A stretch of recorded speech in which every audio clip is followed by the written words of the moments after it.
Сәлем, сәлем. Бұл бізде қатемен жұмыс. Мына жерде жетпіс деп тұрғанға мән бермеңдер. Сегізінші сыныптың қатемен жұмысы ең алғашқы айдың ең алғашқы аптасының бірінші қатемен жұмысы.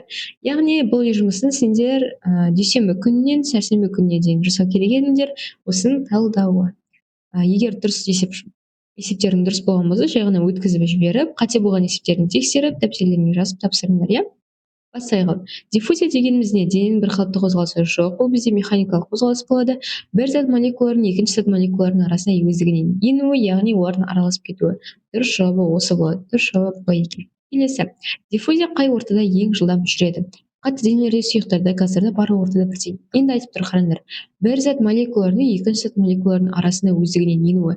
Арасына өздігінен енуі қай жерде оңайырақ болады? Әрине газдарда, өйткені олардың молекуласының арасы ашықтау. Демек, бұл жақта да процесс тезірек жүреді деген сөз.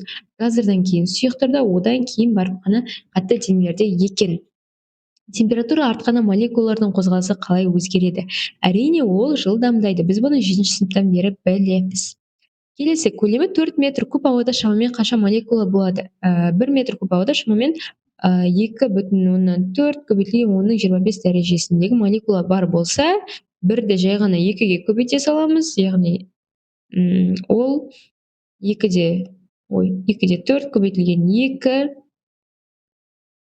көбейтілген 10-25 дәрежесіндегі молекула болса, бізде 4-те 8 көбейтілген 10-25 дәрежесіндегі молекула саны болады екен 2 метр кубта.